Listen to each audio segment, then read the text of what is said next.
if you're listening, you have a vision or you have an idea in your head and you really just believe in it as something is calling you to it, listen to it.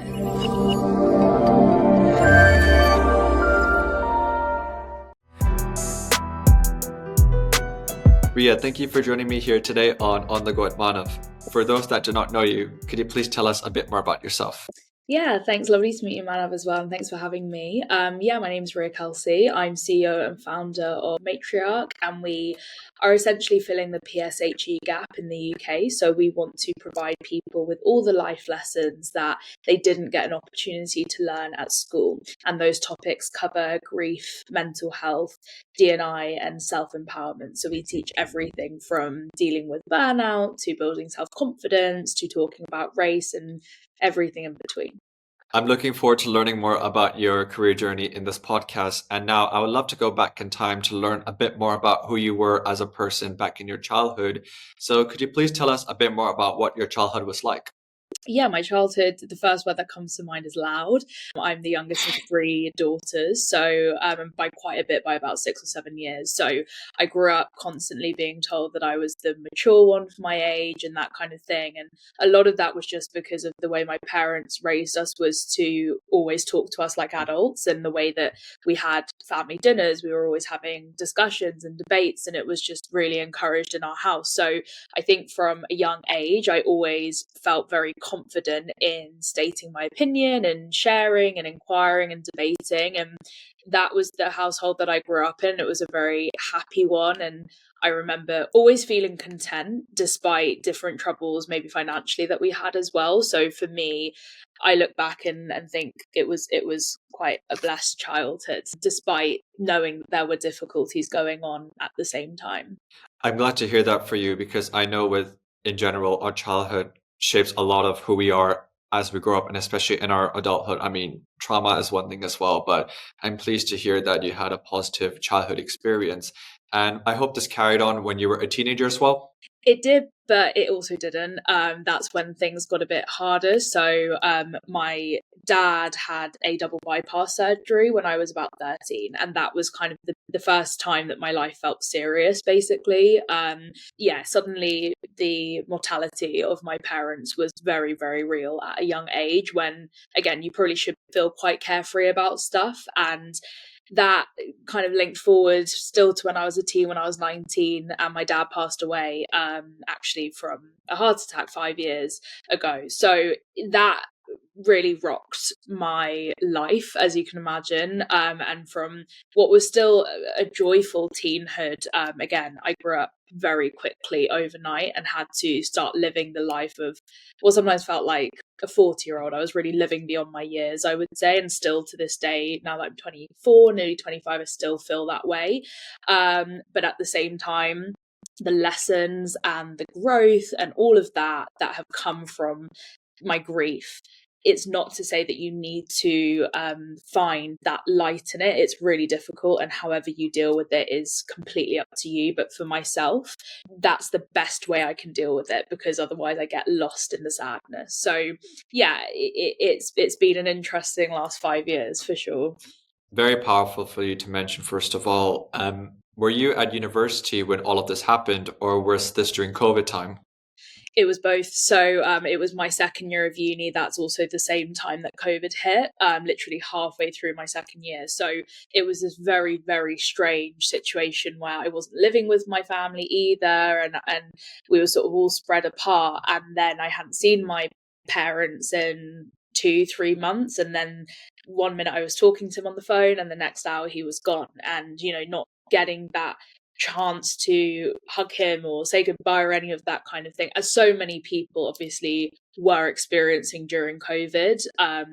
It was really, really difficult and a very stressful time, but also very formative, because I was the only person in my friendship group at that age of 19 who had experienced a parental death. And so we were all learning on the go of actually, how do you deal with this? What do you say? How do you navigate it? And then having to go back to uni that September. So this was in June that he passed away, only a few months later going back, when it was still locked down in the UK.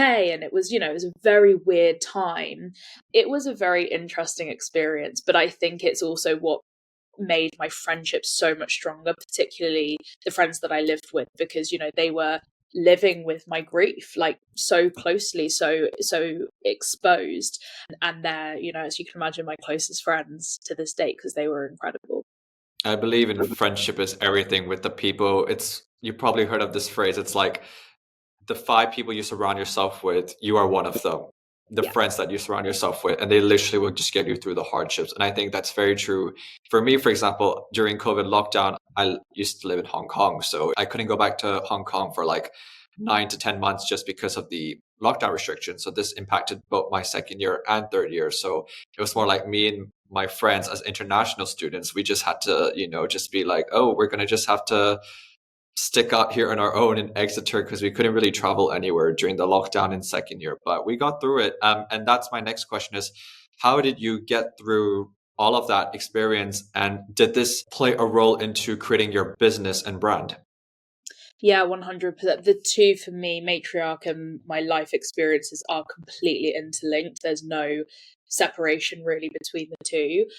In terms of getting through it, it was such a learn on the job, in the moment sort of process. And, you know, me and my friends and my family all making lots of mistakes and learning from them. How do you talk to someone when, you know, their father's just passed away, their, you know, their rock in their life? And how did I carry on with my degree? You know, all those sorts of life decisions. I did consider dropping out as well at one point, or deferring my year and finishing, but to me, I just carried on, and that was actually a really good decision in retrospect. So there was a lot of just having to figure it out. But I think that was so the driving force for why we do what we do at Matriarch, because I was in that position where I was experiencing such intense grief.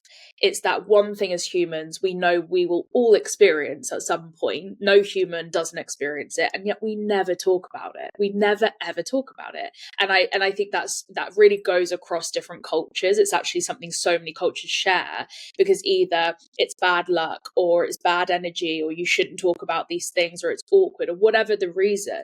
And for me, it was just a thing of, actually, I wish we had talked about it, because I felt so incredibly unprepared. And it's not to say that you can prepare for these moments in your life. You can't, but you can at least have a bit of insight in terms of what words and vocabulary should you use? How do you support a friend? And those sorts of things. And so now that's what we teach in our workshops, both with grief and those other topics that I mentioned, actually. So people feel more prepared to handle these big life conversations and moments, instead of just being thrown in the deep end and expecting to figure it out, because that's unfair. It's not fair. I mean, I can't imagine people back then, how did they have to sort it out? I mean, luckily for us, we have social media, we have the resources like your platform as well. Back then in the 2000s or 90s or before then, you know, I can't imagine you had to be so careful with what you had to say as well, because you didn't want to upset someone, especially during this. Now, my next question actually is, how do you describe Matriarch in 3 words? Oh, it's so difficult. Education, empowerment, and compassion. I think those are sort of our guiding values as a company as well. There's lots of words that I'd like to use, lots of words that we used to associate, like big sister energy, or platform, you know, those kinds of things as well. But I think it just reflects who we are. We want to educate people. We believe education is the key to empowerment in every situation, really, whether you're discussing something with someone, or you're preparing for a PowerPoint, or whatever it is. But the way that we believe doing that most effectively comes from is leading with compassion and kindness. That's something I think we're lacking more and more and more of. The way that we talk to each other online, and the way that we treat each other in person, we're missing that kind of human kindness, because everyone feels that they can just move through life and not affect anyone else, and that's just not the way that actually humans work and interact. So those are the 3 words. Okay. Now, do you remember where exactly you were? This could have probably been at university, where you were probably, were you in your room when you had this idea to create this whole Matriarch? Were you out on a walk? Where did you have this sudden realization that I want to do this? How did this idea still to this day is something you're constantly working on? Because I could feel your passion on it. Yeah. Well, actually, funnily enough, it's our anniversary today. So it's literally 6 years Oh, ago wow. today.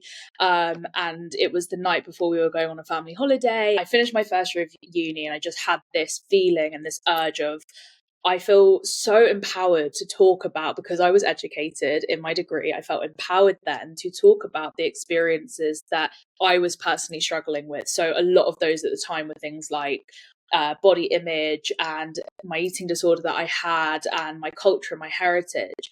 And I started a blog. And so I was just talking about and writing about it. And that experience sharing was what allowed people to say, I felt so seen by this. I felt so heard by this. And that, that kind of interaction and that seed of experience sharing to connect with people, to make them feel in turn more comfortable or confident, that's been the consistent seed for 6 years, and that's just taken different forms. So now we're able to do that in our business form, where we sell workshops to schools and companies, and we're having these conversations on a much larger scale, but also in a more practical way, so we're able to skill people up as well. But that's been the seed. And I think all of the experiences I've had the following year, losing my dad and then graduating uni and doing my master's, all of those moments in my life have just snowballed it and led to this point. And now we're at a point where we really want to try and scale that as much as possible, and maybe create some kind of digital platform where people can learn in their own time. So it's not just about the workshop. So that seed of experience sharing, lived experience, to connect people, that's been the consistent one for 6 years. Firstly, congratulations on 6 years. That's absolutely incredible. And consistency is a tough thing. I mean, I commend you because I know for a fact that, yeah, it's so easy for people to just lose motivation and just give up in the process. But for you, obviously, you're very passionate about it. And I totally felt you when you said the lived experience. That is so powerful. And that's what really just does bring people together at the end of the day. Now, I want to also talk a bit more about the year 2022 for you. Could you please tell us why was that a big year for you in general? That was a big year because it was the year that I graduated my master's. Doing my master's really took things to the next level for me. So I did English literature in both my undergrad and my master's, but I really focused on post-colonial theory and colonial theory and understanding immigrant narratives. That was personally my heritage, second generation British Asian woman. And so actually that was the moment where I realized I could turn everything that I was learning, all of this theory and context and understanding, and take the career experience I was getting, which was sort of in learning and development. So, how to build products and how to facilitate and all of that, and actually turn that in itself into a product. And so that year was significant because it was the year that we actually formalized as a business, and we started to go into schools and teach about diversity and inclusion, and actually topics on everything from privilege and unconscious bias to how to talk about race to inclusive language, like all of these, again, these things that I wish I had when I was younger. And a lot of it was so connected to the experiences of discrimination I had had. And all I really needed at that point, when I was as young as 6 or 7, was for someone to come in with authority and actually say, by the way, what's happening to you is not your fault. It's not your fault.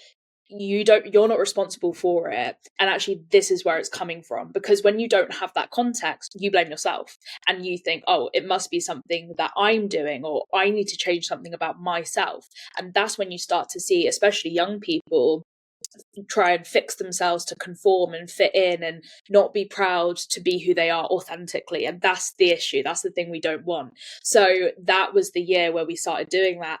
And not only were we doing it for schools, and we were getting this incredible feedback, and I cried after every workshop that I did because it was just such an emotional experience.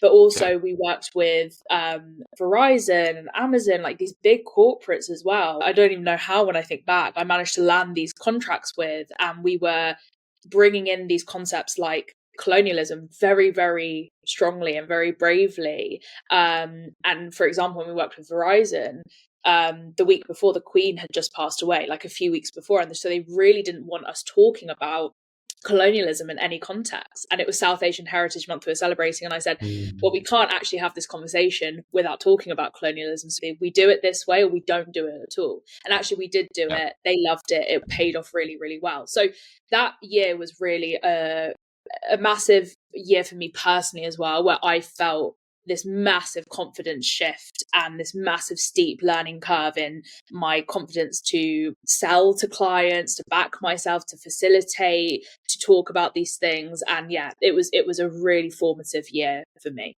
I'm so happy for you to hear that. That was such a great year. I mean, coincidentally, actually, 2022 is probably one of my all-time favorite years as well, because I mean, I just feel that that was the year when I think, it was after COVID-19, you were just graduating from university, you were entering the real world, which is actually now my next question, because things are clearly going really well for you back then, in the outside, but also when you just graduate from university, a lot of people are also thinking of their next step. With you, you were already doing a master's degree, and at that time, a lot of people, realize, oh God, I have to get a job. Now I have to make an income. So how did you also balance, the side hustle at that time, or not side hustle anymore, but how did you just handle everything when you realized I need to get a job? Yeah, I mean, for context, it technically still is a side hustle because I have a part-time contract job. So I do that 3 days a week and I do Matriarch the rest of the time. And that bit people really don't talk about. How do you manage that period between taking it from a side hustle to your full-time thing? I can't answer that question yet. But when I was doing my master's, I actually, on top of doing masters and Matriarch, I also had a part-time job at another company, which kind of, like you say, was income, something to get me through, something to support myself. I was very lucky and privileged as well to be living at home and have support from my family. So I was in the fortunate position where I didn't have to rely on something else entirely. But it was really tricky. And I think I was lucky to have a job that was super flexible and, was just something steady and small. But actually it was good as well because it just gave me more experience in terms of like I was doing digital product design. So that was just good experience anyway. I think though, because I always have known my purpose from a very young age, since my dad passed away, really, of knowing that it's Matriarch and that's always where I'm headed towards and that's my North Star, I've had a calmness about career in the kind of traditional aspects of finding a job. I feel the panic in the I need income and, of course, I need financial stability. But actually, in terms of what I love doing, because I am so lucky, again, to be so fulfilled by Matriarch and what we do, working towards that becoming my full-time job. The other jobs that I've had, I've been lucky enough, have just complemented it really well. So I've always worked in startups where I'm learning so much about how to actually run a business and how to scale a business and that kind of thing. I've worked in the investment industry, in product design, all of these things. But the panic and the fear of, oh God, I've done 2 degrees and now what do I do with it? Is real. And like I have seen all of my friends effectively do that as well. And so whilst I can't speak to what that immediate grad fear is like, because I always had something like Matriarch keeping me going, I also had the fear of, well, everyone else is moving to London and getting on their grad schemes and all of that, and I'm at home in Reading and I'm not part of that. And that was really hard for a long time. I had about 2 or 3 years at home where I wasn't part of this like new post-grad life that all my friends were having in London, because I was choosing to make that sacrifice and say, actually, Matriarch is everything to me and I want to prioritize that. So you make these sacrifices, these concessions where you need to, and that was mine in a sense. Would you change anything, or you're glad it worked out the way it did? No, I wouldn't change anything. I'm really glad, because every sacrifice or decision or concession, however you want to phrase it, has led me to this point now. And yeah, there were moments, of course, where I was looking at all my friends like having these very formative years, your early 20s, like they are very formative in London, where I already felt like an outsider because of my grief. I already felt like I wasn't within their crowd. And then on top of that, I literally wasn't with them and not able to join in.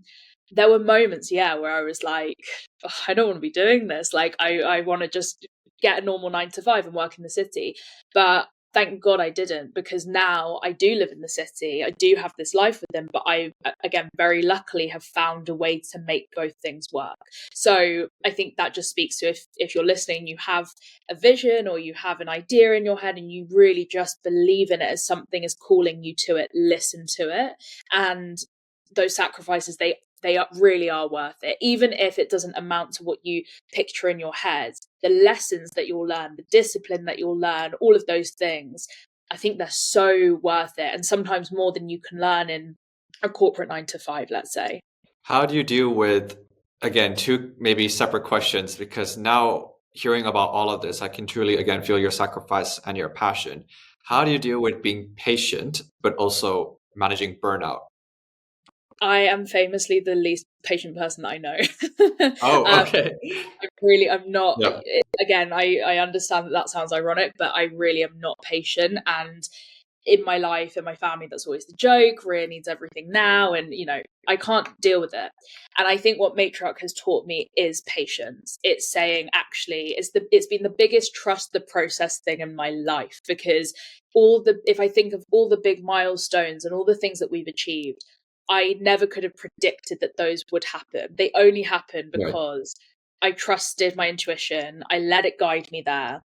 And I just took the opportunities as they came along, because especially with entrepreneurship generally, you cannot predict the path, you can't predict the process, and you can't predict the opportunities that are going to come your way. For example, when we worked with Amazon, that only came about because I was shouting about it on my Instagram story so much, and this girl from uni who I hadn't spoken to in like 3 years happened to reply.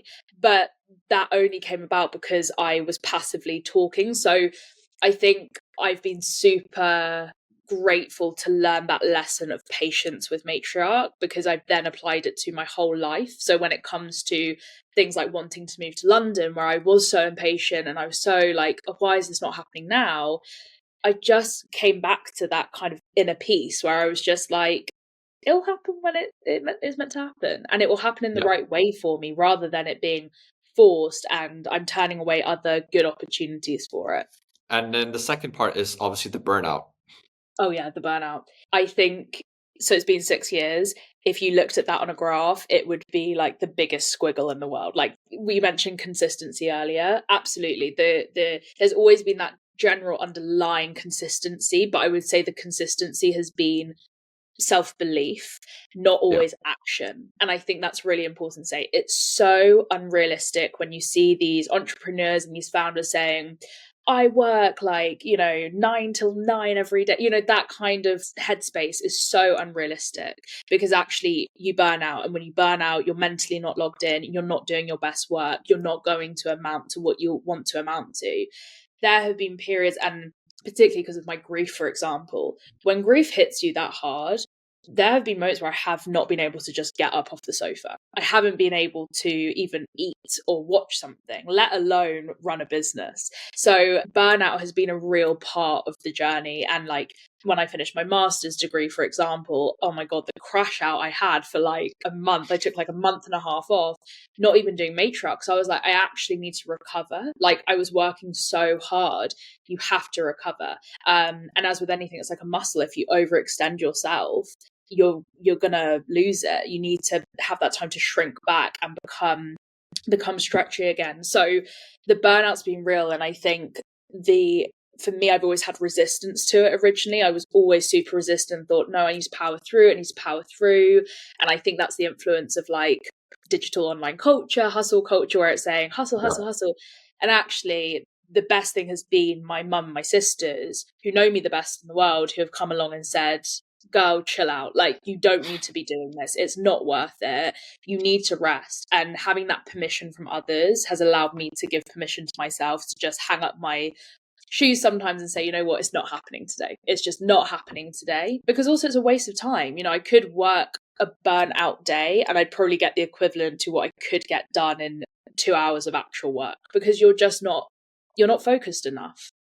Yeah, it's a saying. It's also like quality over quantity. It's like I sometimes feel proud. Oh, I actually worked from 9 to 9 p.m. But sometimes I actually think about it later on, I realized, why did I just say that? Or why did I do that? I mean, I could have literally just used that time to maybe just watch a Netflix show or go for a walk. Now, since I also have my podcast and I work 9 to 5, sometimes I give myself that break to just go to the gym, go for a walk, get away from the screen. Especially when you work in PR, because I'm sometimes way too attached to the screen. There are coping mechanisms, I'd say. Yeah, and I think there's so much of it as well, which is like people love to be seen doing things, but they're not actually doing things. And it's like, I would rather, last night, you know what? I got home from work and I didn't work. I watched Love Island and I put my feet up and I ate. And actually, I'd much rather do that, have got a good sleep and then crushed it today and have more of a normal life, because also the other thing I think about is the experiences I miss out on. I already feel like I've missed out in the last 5 years on so much because of my grief and all of that kind of thing that I've mentioned. I haven't moved to the city to be around my friends to also miss out on that as well. So sometimes it's exhausting because you're trying to think all the time, what's the best use of my time and the best, most efficient way to do things. But actually, it means that when I then show up and I am with my friends or something, I'm so much more present and I'm so much more engaged. 100%. I think that's the main thing. You spot on said that. Now, I have 2 more questions left for you. So the second last question is, where do you see Matriarchs going in the next 5 years? So the next 5 years for us is all about scaling the business. So we do our workshops. That's our main stream to contact people. We do those in schools. We also started doing them for the public this year, which has been an amazing community experience, but it's not super scalable. It takes a lot of time, a lot of energy. So for us, we want to make our education as accessible as possible. And obviously in this day and age, tech is the big way to do that. So we are really working towards whether that looks like an app or a platform. We're still figuring that out, but we want that to really be the way Matriarch can be integrated into everyone's lives on a daily basis. So whether you do it before work or during your lunchtime, or you come to an event in the evening, or your work puts on a lunch and learn, whatever it is, Matriarch can really be a touch point for every person at every stage of their life. So that's really what the focus is. And also we want to do some really cool partnerships. We've got a really cool one coming up in October. I can't talk about it yet, but it's very cool, with a great educational institute, and bringing those kinds of people together, us and researchers and educational institutes and academia, or even cool charitable organizations. That's also something really hot on our tail. So if you are someone who does that and wants to work with us, let me know. We'll do. Very exciting stuff for you, and look forward to seeing more amazing stuff that you guys are going to be doing for Matriarch. Thank you. Now, the last question is, so actually originally I was going to say, what would you say to your 13-year-old self? But actually during this podcast, I actually would now like to ask you, what would you say to your 19-year-old self? Oh God, I do think about this a lot. It kind of makes me emotional actually when I think about it, because when I think of my 19-year-old self, she just seems like such a different person and such a baby. Like, she had no idea what was coming for her. And the thing that I would probably say to her, she was impatient, she was really unsure of herself, she was really scared. And the thing that I would say to her is just, it's all going to work out. It will all work out. Because again, in your darkest moment, sometimes you don't have someone switching on the light and saying, come this way, it's going to be fine. And that's what I needed. And I did eventually find that in myself and other people. But yeah, I would say to her, it will all work out and it will be fine. That's a great piece of advice. And it's something I would say the exact same thing to my 19-year-old self. Yeah, always applicable, I think. Yeah. Amazing. Thanks so much, Ria, for joining us here today. And for those who like to get in touch with you, what would be the best way for them to do that? So you can email us, you can go to our website, which is mtrrch.com, and you can contact us on socials and email us, and LinkedIn as well. Amazing. And for those watching, make sure to like and subscribe. A new guest and episode will be on very soon. Thank you, Ria, for joining me here today, and see you soon. Thank you, Manav.